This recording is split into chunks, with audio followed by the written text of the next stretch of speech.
Seconds to go. Star. I have no intention of giving a certificate about which my honorable friend Dr. Krishna Swami was talking some time ago. Since anything like a certificate being given by any member of the business community is likely to be misunderstood, but the fact remains that impartial observers, both here and abroad, have testified to the soundness and stability of our finances, which have successfully withstood severe stresses and strains of the changing economic factors, both national and international. And for this, the fullest possible credit is due to the wise handling of the situation by our present finance minister. There have been criticisms on both sides.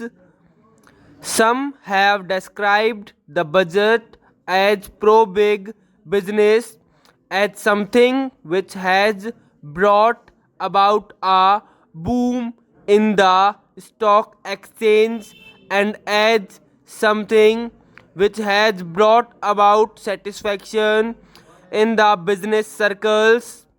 The fact is that if there has been any satisfaction, it has been due purely to negative features of the budget and not because any positive relief in any direction has been given to business or industry.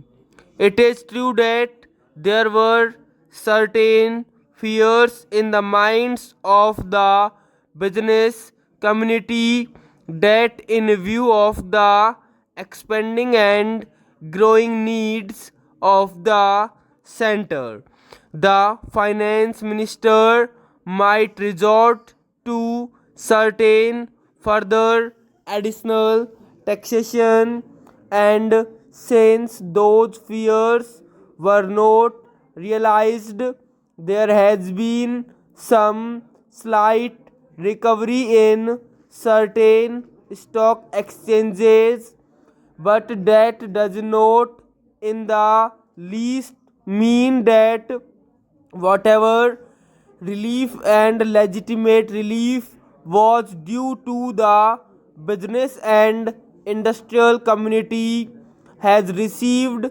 any adequate response from the finance minister. We have got to face the fact that we are at present engaged in the process of development. People who talk about UK and USA conveniently forget that these are the most highly industrialized countries in the world, and our taxation system, so long as we are engaged in expanding and building our economy, must be adjusted and linked with the requirements of the expanding economy, and should not be compared with the high taxation levels that may be prevalent in UK and USA. Friends have talked about unemployment, but whether the raising of the direct taxation levels will in any way mitigate unemployment is a question that should be considered. If the finance minister gives substantial relief in direct taxation, I think that might lead to an acceleration in the pace of development. So it has to be considered whether it is relief in taxation which will lead to a reduction of unemployment, or whether it is raising of taxation to the utmost levels which will dry up the resources and channels of capital formation, and thereby not only retard all further development but might also throw the functioning of present industries out of gear. So, my submission is that when the Taxation Inquiry Committee has been appointed, it is only logical to expect that no substantial changes in the taxation structure will be made until the findings of that expert committee are known, until we know the incidence of taxation in the various sectors of our economy. Now, coming to the question of deficit financing, I am afraid that my esteemed friend's attitude was somewhat different from the line of opinion in the business and industrial community. Note that we advocate deficit financing for bringing any artificial rise in prices, but the fact is that those who have criticized deficit financing have not suggested any other alternative or made any other constructive suggestion which will bring about necessary development plans.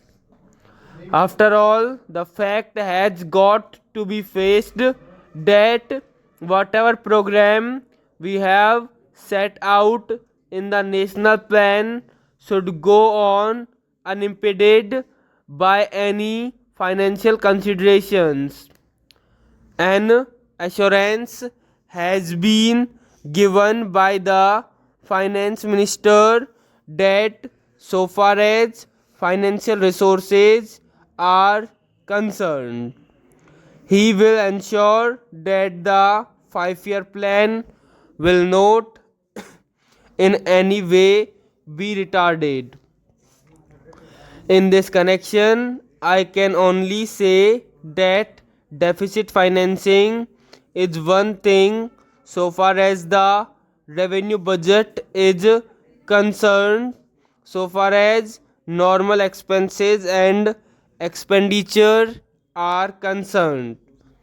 Certainly, nobody would advocate deficit financing, which might be very undesirable. But when it is a question of doing something abnormal, of investing something in a productive channels, then certainly some risk has got to be taken, and I think the finance minister has been fully cautious in taking whatever measures he has so far. We know the measures that the government took for contracting money supply about the end of 1950, and certain other measures adopted which brought about a slump. Also, from time to time, the finance minister did not hesitate to mop up the surplus, which, as the records would show, has been about rupees 300 crores during the past 4 or 5 years.